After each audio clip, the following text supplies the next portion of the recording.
Bonjour tout le monde, bienvenue sur cette mini-conférence sur le thème de l'alternance organisée lors de notre journée porte ouverte de l'IUT. Nous sommes 3 aujourd'hui pour animer cette conférence. Donc moi, je m'appelle Olivia Roux, je suis responsable du service relations entreprises formation continue à l'IUT. Nous avons avec nous la chance d'avoir Steve Maïssa, qui est étudiant en alternance à l'IUT. Donc Bonjour. je vous laisse vous présenter 2 secondes. Moi, c'est Steve Maïssa. Comme l'a dit madame Roux, je suis en DUT GEA en alternance en deuxième année. À la base, j'ai fait un bac, scientifique et par la suite, j'ai décidé de poursuivre, en gestion des entreprises. Merci. Donc voilà, Et merci. Fanny Didelot. Bonjour à tous. Alors, je suis chargée relations entreprises au sein de l'équipe d'Olivia Roux. Nous sommes 4 avec une organisation par formation. Donc, je m'occupe notamment du département Clio et d'autres formations. Voilà, donc nous avons préparé une petite présentation. On va vous présenter les points clés de l'alternance. Et à l'issue de la présentation, nous prendrons vos questions que vous pouvez poser sur le chat. Fanny se chargera de les retransmettre et de nous les poser à l'oral. Comme ça, nous répondrons à l'oral. Donc, pendant la présentation, je vais couper ma caméra pour que ce soit plus facile. Voilà. Est-ce que vous voyez l'écran? Oui, on le voit bien en format Vous le diaporama. voyez en format diaporama. L'alternance, c'est une autre manière de se former. C'est le sujet de notre mini-conférence. Donc, qu'est-ce que c'est que l'alternance? Il faut savoir qu'aujourd'hui, à l'IUT, la plupart de nos diplômes, nos bachelors universitaires de technologie et nos licences professionnelles peuvent être préparés en alternance. Et en alternance, il y a 2 types de contrats. Le contrat d'apprentissage et le contrat de professionnalisation. Donc, je détaillerai plus tard la différence entre ces 2 types de contrats. La formation, dans tous les cas, se déroule en temps partagé entre l'entreprise et l'école, en l'occurrence l'IUT, et l'alternant est salarié de l'entreprise et il a les mêmes droits et les mêmes devoirs que les autres salariés de l'entreprise. C'est pourquoi l'alternance n'est pas à confondre avec le stage. Le diplôme délivré à l'issue de la formation est le même que tous les autres diplômes. Il n'y a pas une spécificité sur le diplôme indiquant que vous avez fait votre formation en alternance. Par contre, c'est quelque chose qu'il faudra mettre en avant sur votre CV. Donc, la différence entre ces 2 types de contrats, le contrat d'apprentissage, il faut être, dans les 2 cas, hein, titulaire d'un bac, par exemple, pour intégrer un BUT ou d'un bac+2 pour intégrer une licence. C'est un contrat qui est réservé aux jeunes de 16 à 29 ans ou plus de 29 ans pour les personnes reconnues handicapées ou ayant effectué déjà un bac+2 en apprentissage et qui sont dans une poursuite de formation en apprentissage. Donc, au-delà de 29 ans, pour la plupart des publics, ce n'est plus possible de faire un contrat d'apprentissage. La durée de la formation en apprentissage est égale à la période de préparation du diplôme et cette durée doit inclure la date de jury de la fin de la formation. Donc, en général, c'est 12 mois, 24 mois, 36 mois. En apprentissage, une spécificité, c'est que la période d'essai est de 45 jours, les 45 premiers jours de contrat et de période en entreprise. Donc, c'est des jours consécutifs ou non en entreprise. Donc, ça peut aller en fait jusqu'à 3 mois après le début de la formation. Dans l'entreprise, il y a un maître d'apprentissage qui est responsable de votre formation. Et à l'IUT, il y a un tuteur qui est nommé pour vous suivre pendant la formation et également en entreprise. Il faut savoir que les formations en apprentissage doivent être habilitées par un CFA et chez nous, à l'IUT, nous travaillons avec 2 CFA, le CFA Formasup et Pure Méditerranée et le CFA DIFCAM. La rémunération en apprentissage, donc je vous laisse prendre connaissance selon votre âge de la rémunération.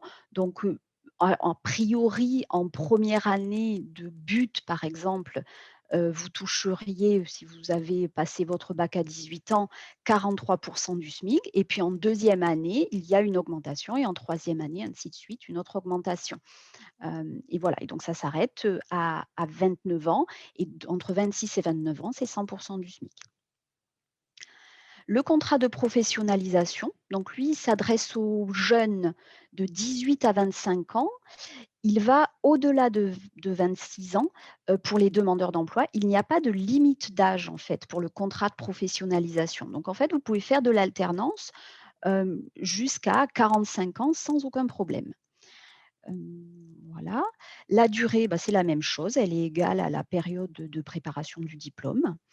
Et là, la période d'essai est moins longue, elle est simplement d'1 mois. Il n'y est pas fait mention de période en entreprise ou à l'école. C'est vraiment 1 mois. Dans l'entreprise, vous avez un tuteur. Il n'y a pas de maître d'apprentissage, on parle de tuteur, qui doit mettre en œuvre des actions de professionnalisation pour vous former en fait et qui va participer à votre évaluation. À l'IUT, ce n'est pas une obligation, mais vous avez quand même un enseignant référent, un enseignant tuteur qui va vous suivre de la même façon que si vous étiez en apprentissage. Donc là, la rémunération, il y a un distinguo qui est fait selon votre diplôme d'origine. Si vous avez un bac général, vous bénéficiez de la rémunération de base, qui est de 55% du SMIC, si vous avez moins de 21 ans, par exemple. Et par contre, si vous avez un diplôme ou un titre professionnel, donc un bac pro ou un BTS pour les licences professionnelles, ça va être 65% du SMIC. Et au-delà de 26 ans, c'est 85% du SMIC. Et au-delà, ça va être 100% du SMIC. À l'IUT, donc nous avons, comme je vous le disais, la plupart de nos diplômes sont proposés en alternance. Seulement, depuis cette année, avec la réforme du bachelor universitaire de technologie, tous les diplômes de but ne vont pas commencer en alternance dès la première année. Donc, cette année, nous aurons le but technique de commercialisation de Nice qui sera ouvert en apprentissage dès la première année, le but GEA, le but informatique et le but Clio.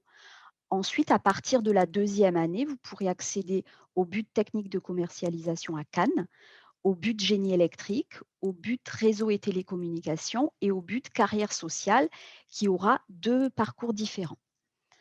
Les licences professionnelles, elles sont beaucoup plus nombreuses. Dans pratiquement tous les départements, les formations sont proposées en alternance. Il y en a seulement 2 qui sont proposées en contrat de professionnalisation. Il s'agit de la licence pro, métier du tourisme et des loisirs et journalisme.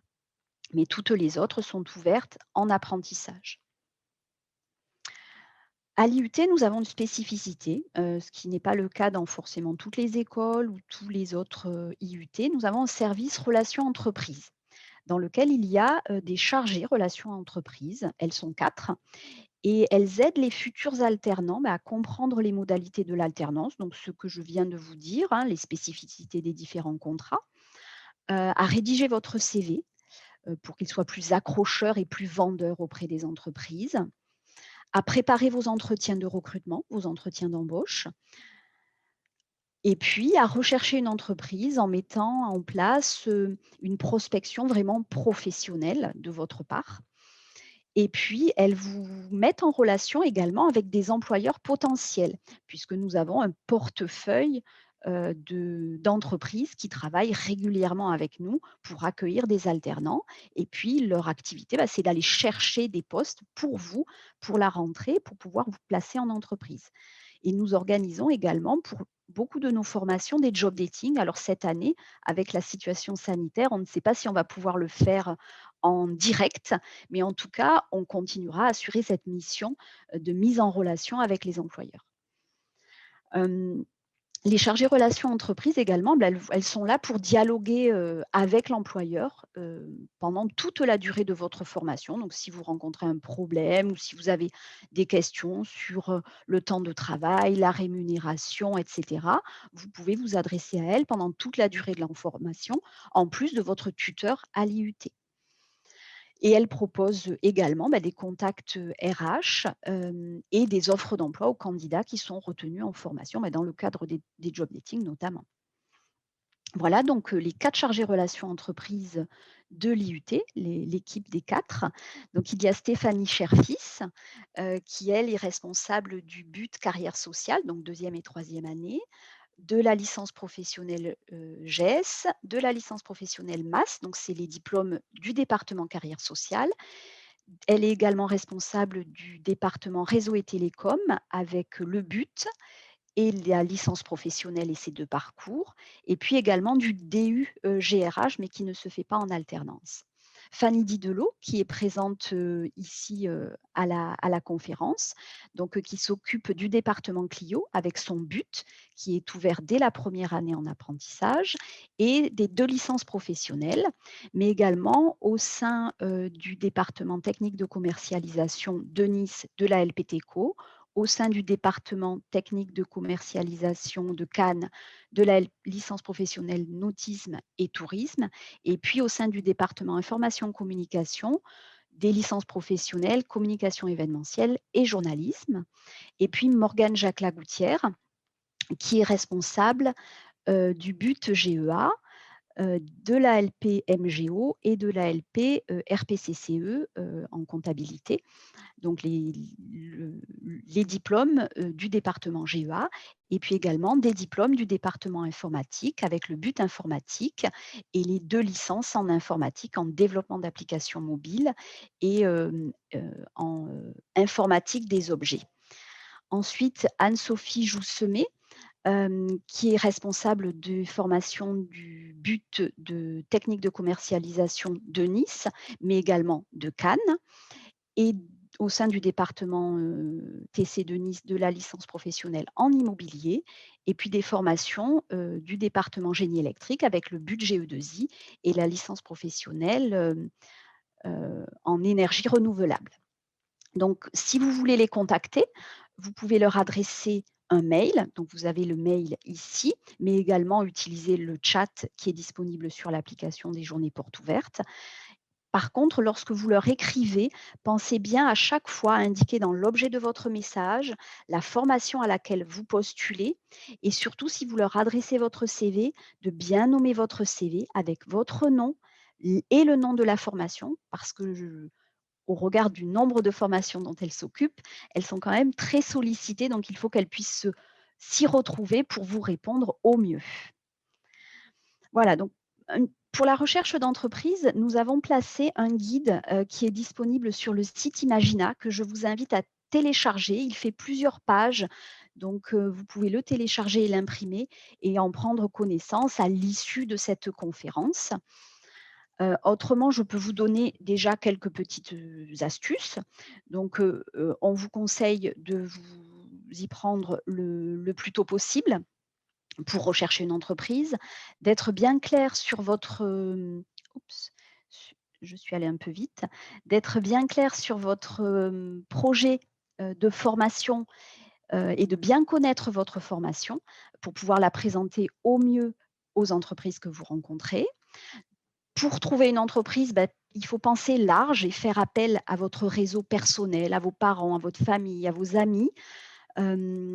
Il faut également penser à bien soigner votre image sur internet et utiliser internet et les réseaux sociaux, pour éventuellement, agrandir votre réseau de contacts pour trouver votre entreprise. Pensez également à bien soigner votre message de répondeur téléphonique et si vous êtes contacté par une entreprise et qu'elle vous laisse un message, à bien penser à la rappeler. Pensez aussi à organiser vos recherches, à faire un petit tableau de bord pour suivre toutes les entreprises que vous contactez, à bien penser à les relancer, à vous fixer des dates et des délais pour les relancer. Et bien évidemment, à bien travailler votre CV, bien travailler votre lettre de motivation, même vos lettres de motivation, puisqu'on vous conseille de faire une lettre différente selon les entreprises, l'entreprise que vous ciblez. Puis par la suite, si vous êtes retenu pour un entretien, bien préparer votre entretien d'embauche. Donc les chargés relations entreprises sont là. Donc il faut bien penser à les informer que vous allez passer un entretien avec qui pour qu'elles vous préparent et puis qu'elles vous aident Mais avant ça, il faut bien connaître l'entreprise que vous allez rencontrer, comment ils sont organisés, qu'est-ce qu'ils font, quels sont leurs projets de développement. Il faut aussi bien connaître votre formation. Donc ça, pour ça, vous avez les flyers des formations sur notre site internet et bien connaître le rythme d'alternance. Donc en général, au mois de juin, juillet, on a à disposition les calendriers d'alternance à disposition. Donc on peut vous les remettre et vous pouvez les présenter à l'entreprise. Et puis, il faut bien évidemment bien connaître le type de contrat associé à la formation, si c'est un contrat d'apprentissage ou un contrat de professionnalisation. Et en fonction de votre âge, si vous pouvez faire de l'apprentissage ou de la professionnalisation. Voilà pour les petites astuces. Donc, je vais laisser la parole à Steve qui va un petit peu vous parler de son expérience et notamment de comment lui, il perçoit cette vie d'alternant. Alors, merci. Du coup, comme dit précédemment, moi, c'est Steve Maïssa. Je suis en DUT GEA en deuxième année, en alternance. Donc, j'ai eu la chance de participer à la journée job dating organisée par l'IUT en 2019. Et j'ai donc pu trouver mon alternance là-bas pendant cette journée de job dating.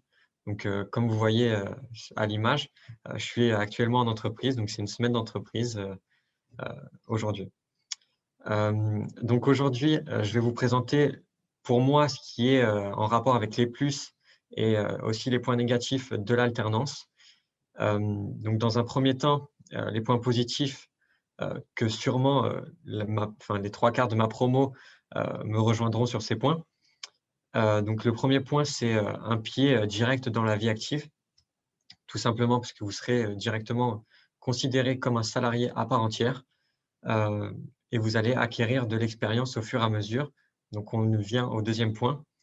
Une expérience acquise contrairement au traditionnel, donc en GEA traditionnel, où vous pourrez alimenter votre CV avec ces 2 ans d'expérience derrière, qui vont vous amener à soit par la suite trouver un employeur plus facilement, puisque vous aurez 2 ans d'expérience, ou poursuivre encore sur une autre formation en alternance et vous aurez plus de facilité à trouver un nouvel employeur.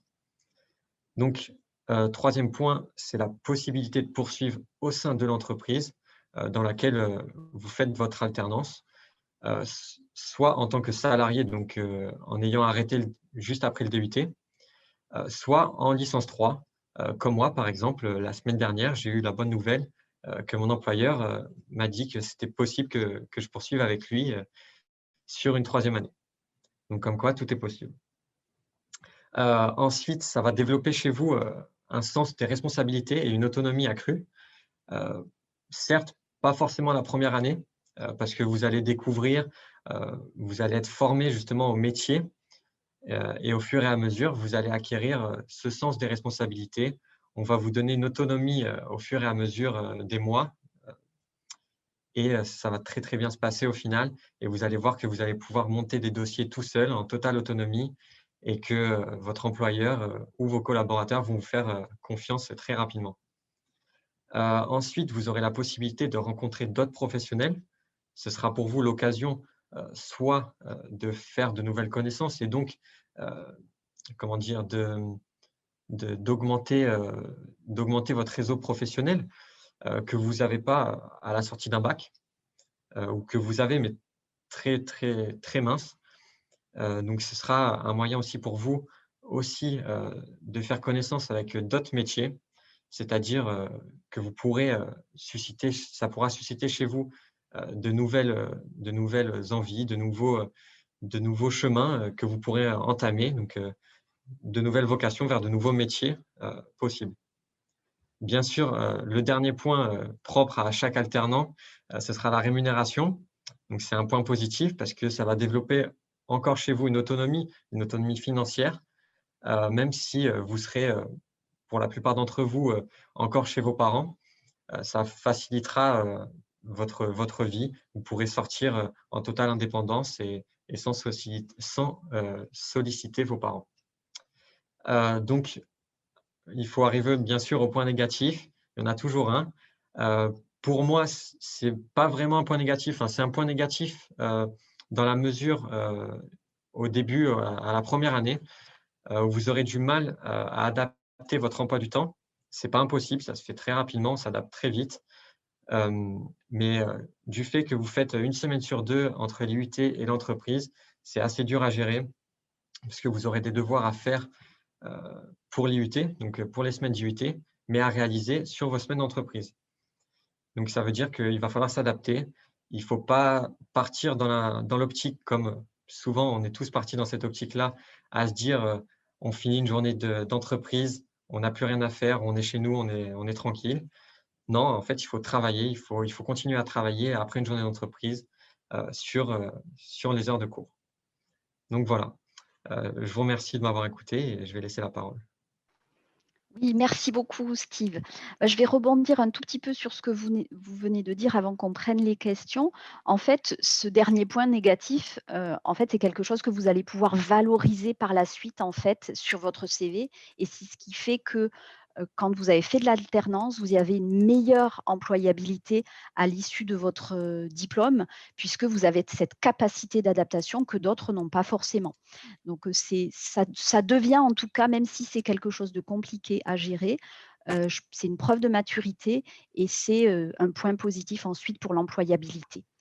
Voilà, donc, on est prêt à répondre à vos questions. Donc, je laisse quand même la diapositive, sur les contacts et puis on va écouter Fanny qui va nous solliciter, avec les quelques questions qui sont sur le Alors, chat. il y a eu quelques questions. La première étant, est-il possible de faire une alternance dès la première année? Alors, on a déjà répondu à cette formation lors de la présentation, puisque si un des... Je peux revenir, oui. Voilà, c'est exactement ça. Il y a un des slides qui présentait les buts qui sont possibles dès la première année, à C'est savoir ça. BUT technique de commercialisation de Nice, le but GEA, le but informatique et le but Clio. Et à la droite du tableau, ceux qui sont possibles dès la deuxième année. Donc, vous faites une première année en traditionnel et vous basculez en alternance dès la deuxième année. Voilà, et la troisième année se fait pour passer tout l'ensemble de ces diplômes en alternance. Voilà. Deuxième question, j'ai 33 ans, est-ce que j'ai le droit de faire une alternance en licence professionnelle expertise comptable? Oui, puisque vous pouvez le faire en contrat de professionnalisation. C'est ça, tout à fait. Vous pouvez signer un contrat de professionnalisation. Alors nous, ce que l'on conseille également, c'est de faire malgré tout dans e-candidat un dossier en reprise d'études. Donc si vous êtes intéressé, que vous rentrez dans ce cadre de reprise d'études, j'anime une autre conférence à 13h sur la reprise d'études et la formation professionnelle. Donc je vous invite à y participer. Et la dernière question, j'aimerais faire une alternance en licence communication événementielle. Est-ce que je peux la faire sur Monaco?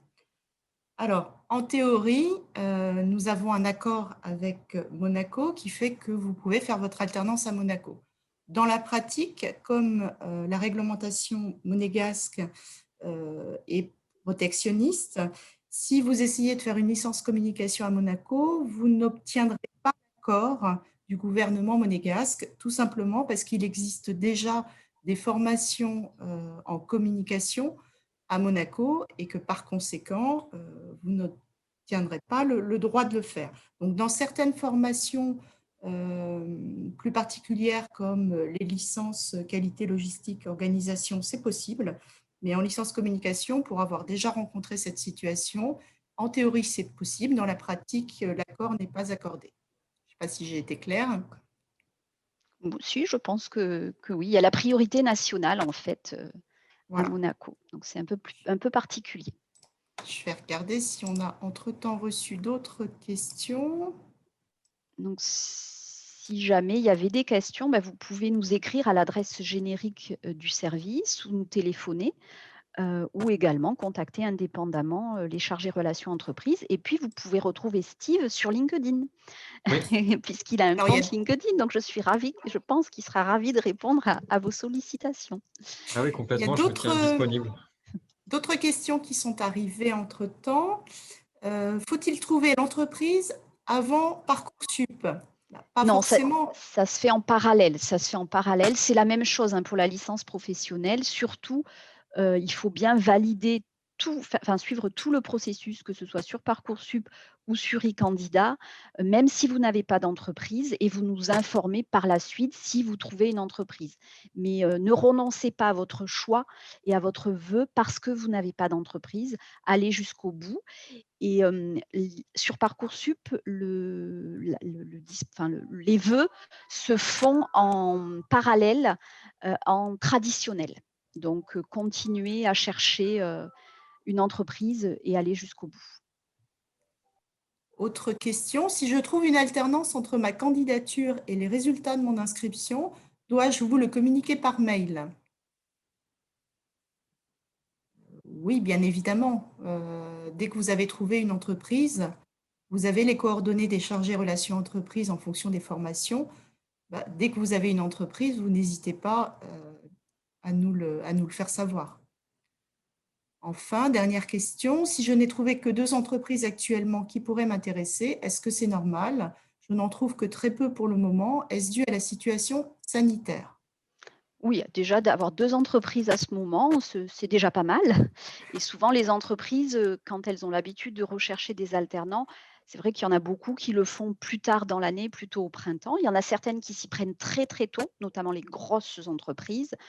Mais certaines le font beaucoup plus tard, donc c'est pas surprenant.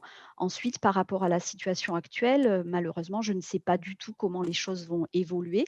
Cette année, on a quand même réussi à augmenter de 17 le placement de nos étudiants en apprentissage. Donc, il faut savoir que les entreprises, cette année, ont bénéficié d'une aide financière. On attend de savoir, si cette aide va être maintenue. Les signaux sont plutôt favorables et donc c'est vrai que ça encourage les entreprises à recruter des alternants. Par contre, c'est vrai qu'une entreprise qui a placé des salariés au chômage partiel, elle ne va probablement pas recruter d'alternants.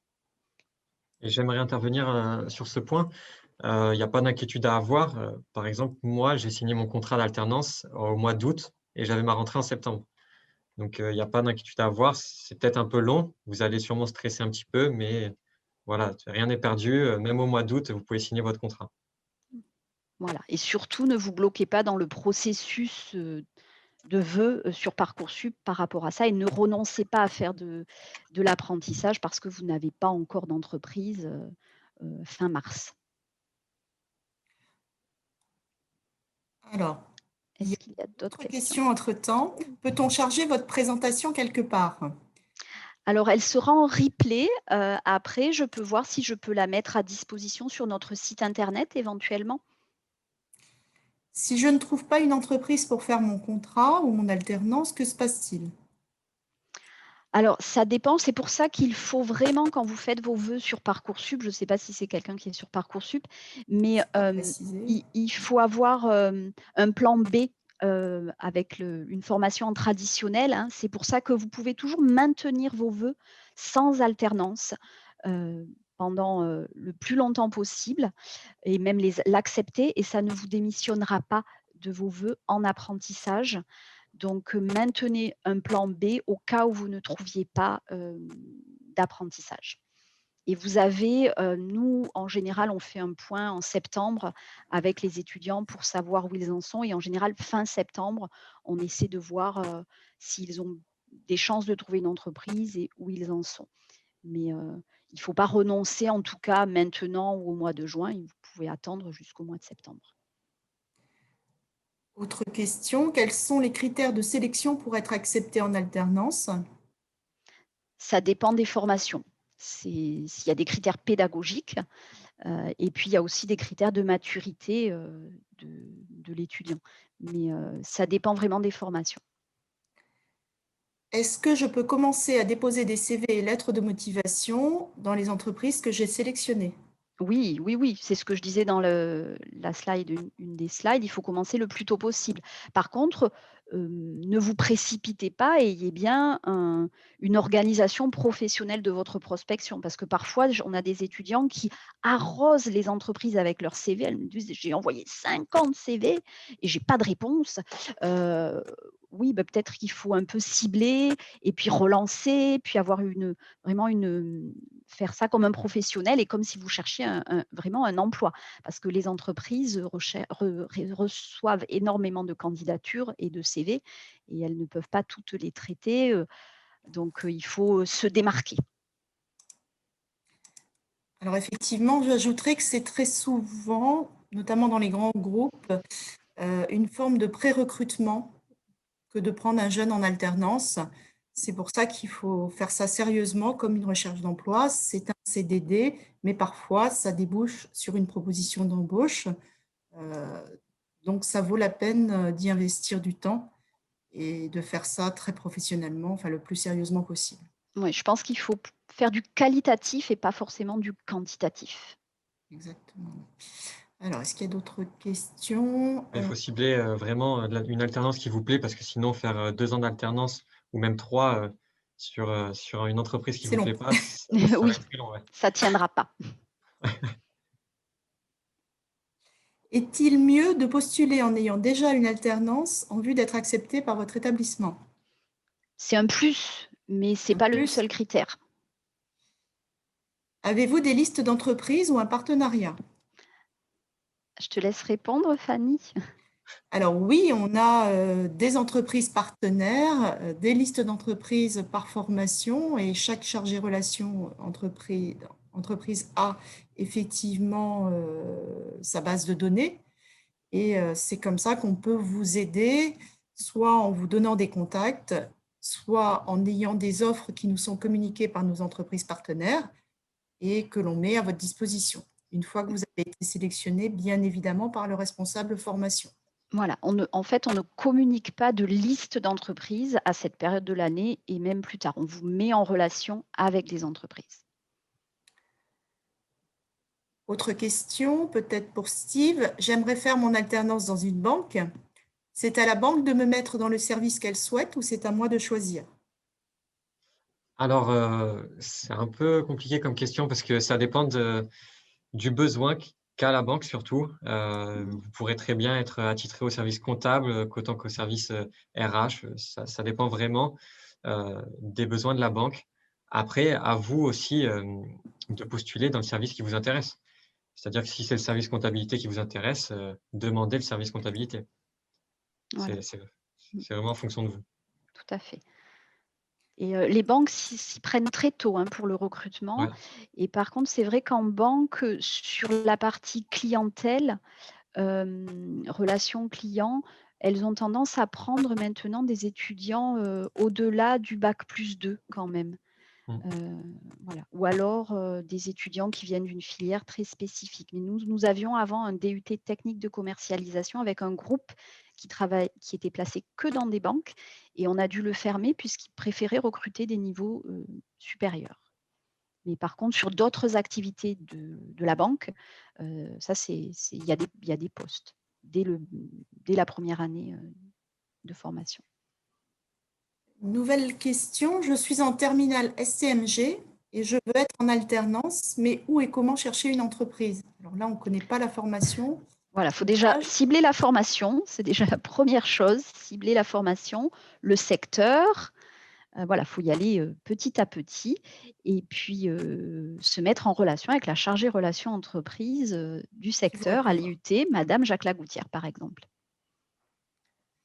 Voilà, pour l'instant, il n'y a pas d'autres questions. Après, l'utilisation de réseaux pour chercher son entreprise est très utile. Par exemple, LinkedIn ou un autre réseau comme Indeed, ça vous permet de faciliter vos candidatures. Et même Pôle emploi. Vous pouvez aller sur le Aussi. site de Pôle emploi et voir les offres. Il y a de plus en plus d'offres en alternance. Si je veux faire une licence pro banque assurance, quel chargé relations entreprise je dois contacter? Alors, il faut contacter directement le département. Et on vous mettra en relation avec le CFA d'IFCAM. Donc, le département TC-Nice. Voilà. Parce que c'est une formation très particulière sur un métier très particulier. Donc, on travaille beaucoup avec ce CFA-là. S'il n'y a pas d'autres questions, on va peut-être arrêter parce que je crois qu'on va dépasser le temps déjà imparti. Alors, la dernière question, mais qui est très générale, quel est le pourcentage de réussite du diplôme en alternance? Oh, j'ai pas les chiffres, mais on ne réussit pas, on réussit tout autant, voire plus, quand on a fait la formation en alternance, hein. Oui, Mais donc c'est honnêtement, un contrôle je voudrais continu. pas dire de bêtises et donner de mauvais chiffres, et puis ça peut varier d'une formation à l'autre, L'avantage de l'alternance, c'est que vous avez 2 tuteurs qui vous suivent, un côté UT et un côté entreprise, donc vous êtes particulièrement encadré. Certes, c'est une charge de travail plus lourde, mais vous êtes suivi de très près et tout au long de l'année. Donc quelque part, je pense que ça aide aussi à réussir. tout à fait. Et puis vous êtes dans des Complètement. groupes plus petits aussi, plus réduits. Par exemple, en GEA, c'est 2 groupes de 24. Peut-être un peu plus, Ouais. mais voilà, Nous, on est un peu moins. Nous, on est 17. voilà, en deuxième année. Oui, en deuxième Oui, année. Oui. voilà. Et alors qu'en première année, en traditionnel, vous êtes 100. Oui. Voilà, donc on se fond un peu plus dans la masse. Bon, Il y a- et sur cette, Voilà. Bah, c'est très bien. Bah, merci beaucoup. Merci à Steve d'avoir Merci à participé. vous. Merci Fanny d'avoir fait la modératrice pour les questions. Je vais arrêter l'enregistrement et arrêter la diffusion. Et puis, on essaiera de mettre en ligne le PowerPoint sur notre site Internet. Au revoir. Merci. Au merci Olivia, revoir, merci merci. Steve. Merci.